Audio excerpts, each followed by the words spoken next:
I thought I was losing my mind. That's what I told myself anyway. When your phone starts unlocking itself in the middle of the night, you don't immediately jump to supernatural explanations. You think about software bugs, maybe a faulty touchscreen. You definitely don't think about something else trying to get in. It started 3 weeks ago. I'd wake up around 2 or 3 in the morning. That restless kind of awakening where you're not sure what pulled you from sleep. You know that feeling, right? When your body jerks awake but your mind is still foggy, caught somewhere between dreams and consciousness. My phone would be sitting on the nightstand, screen glowing softly in the darkness. At first I figured I'd knocked it somehow, maybe rolled over and bumped the table. But the thing is, by the time I woke up, the screen was already on, unlocked. I have a pretty secure setup. 6-digit passcode, fingerprint scanner, the works. I'm not paranoid, just careful. The kind of careful you'll learn to be when you've heard too many stories about identity theft and data breaches. Work stuff on there, personal photos, banking apps. The usual digital life that everyone carries around these days. So when I'd see that home screen staring back at me in the dark, I'd just lock it again and go back to sleep. Problem solved, right? Except it kept happening. Every few nights, same thing. I'd wake up, phone unlocked, sitting there, like it was waiting for me to notice, like it wanted my attention. I started putting it face down, thinking maybe the ambient light sensor was getting confused by streetlights filtering through my blinds. Then I moved it further away from the bed, all the way to the dresser. Still happened. That's when I decided to get serious about it. I changed my passcode, disabled all the biometric unlocks, even turned off the raise to wake feature. I spent an entire evening going through every setting, every permission, every accessibility option that might explain what was happening. I was determined to solve this like any reasonable person would, through better security settings and logical troubleshooting. I wish I hadn't. The next night, I woke up to a sound. Not my alarm, not a notification. The sound my phone makes when it unlocks. That soft little chime that usually means I have successfully entered my passcode. But I was lying in bed, nowhere near the device. It was sitting on my dresser, about 6 feet away, screen glowing in the darkness like a beacon. My heart started pounding, that sudden rush of adrenaline that comes when something doesn't make sense, when your brain struggles to process what you're experiencing. I got up, walked over, and sure enough, it was unlocked. Home screen, everything accessible. But here's the thing that really got to me. I could see the lock screen animation finishing as I approached. That smooth slide upward that happens when you enter the right code. Like something had just unlocked it seconds before I got there. I grabbed the phone, locked it again, and this time I stayed awake, just staring at it from across the room, waiting, watching for any sign of movement, any flicker of light. Nothing happened for about an hour, and I started to feel ridiculous. Like I was losing my grip on reality, sitting there in the dark, watching a phone like it might suddenly sprout legs and walk away. But then, right as I was drifting off, I heard it again. That unlock sound. This time I was watching. The screen lit up, showed the lock screen for maybe 2 seconds, then smoothly transitioned to the home screen. No finger touching it, no face looking at it, just the lock screen sliding away by itself, as if invisible hands were operating the device. The next day, I did what any rational person would do. I factory reset the phone, completely wiped it, reinstalled everything from scratch. New passcode, new everything. I even took it to the store, had them run diagnostics.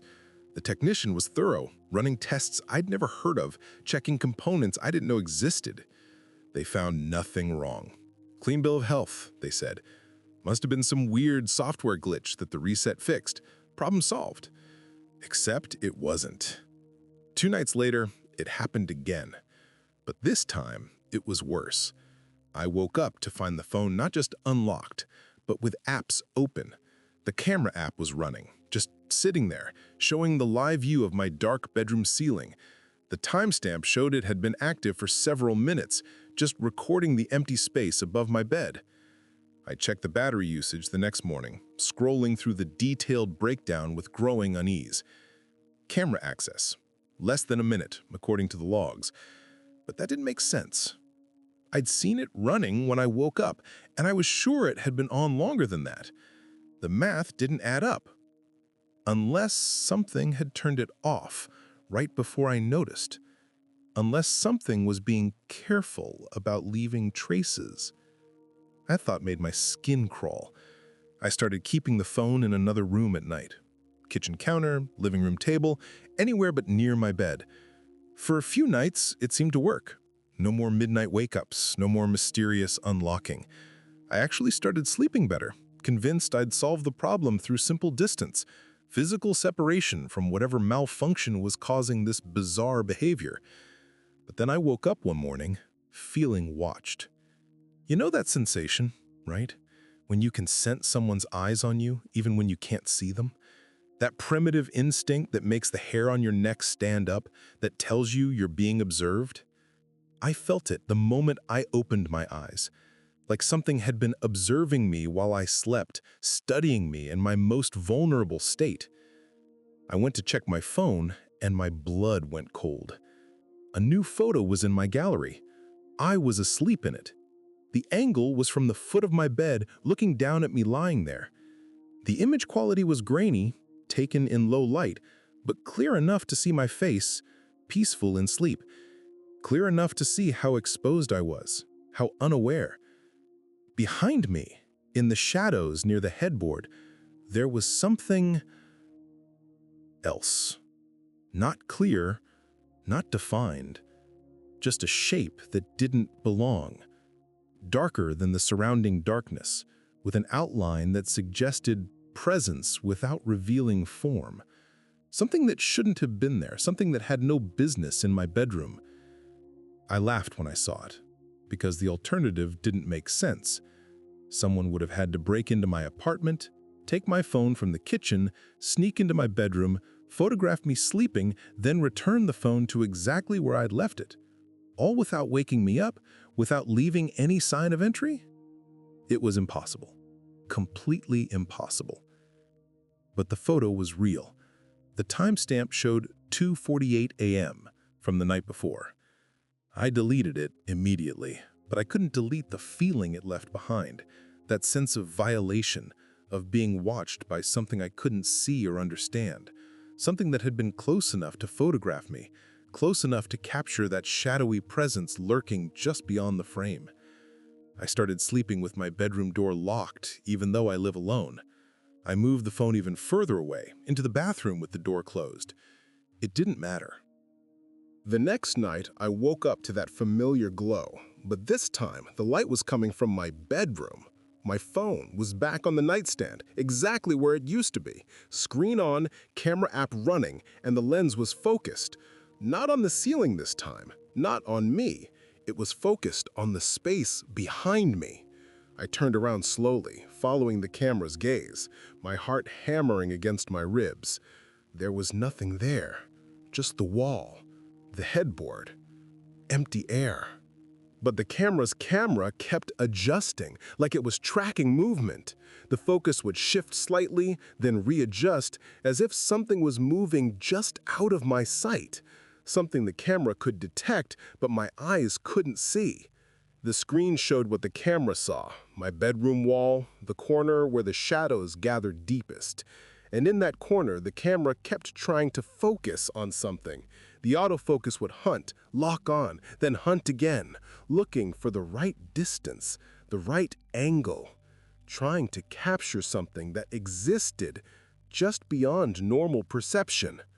I grabbed the phone, and the camera immediately swiveled toward me, not because I was holding it. The image on screen showed my face, but the focus point was behind me, over my shoulder, at something I couldn't see, but the camera could sense. That's when I understood. Whatever was happening, whatever was using my phone, it wasn't interested in the device itself. It was interested in me, in watching me, in being close to me while I was most vulnerable. The phone was just a tool, a window into my private world. I threw the phone across the room and heard it hit the wall with a sharp crack. The screen went dark, and for a moment, there was silence. Then I heard something that made my blood freeze. The unlock sound. But not from where the phone had landed, from somewhere else in the room, from the empty air itself. I turned on every light, searched every corner, but found nothing. The phone was cracked, but still functional, lying where it had fallen. When I picked it up, the screen was black, completely off. But as I held it, I could swear I felt it warming up, like something inside was working, like something was still active, still watching, even with the display dark. I left the apartment that night, stayed at a friend's place, told him I was having electrical problems. When I came back the next day, I packed the phone in a box and put it in storage, out of my home, out of my life, away from my bedroom, away from my sleep. For a week, everything was normal. I got a new phone, new number, started fresh. I convinced myself it was over, that whatever had been happening was tied to that specific device. Some kind of malware maybe, or hardware defect that created the illusion of supernatural activity.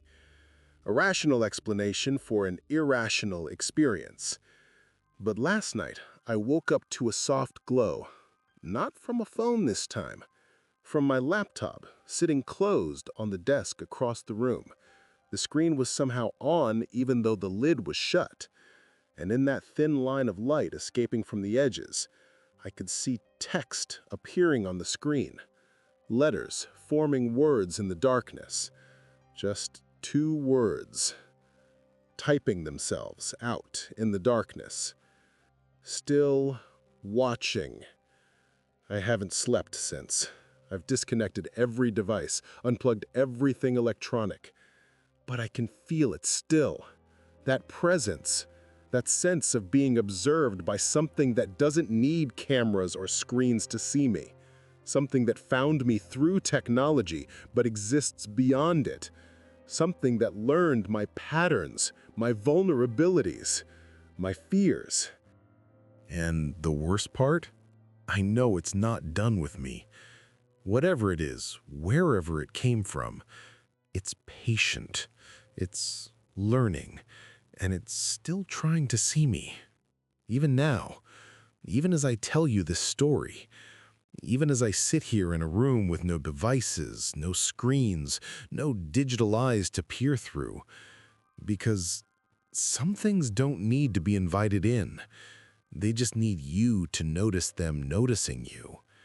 And once that connection is made, once that digital door is opened, closing it becomes impossible. The technology was just the beginning, just the first point of contact. The phone was just the beginning,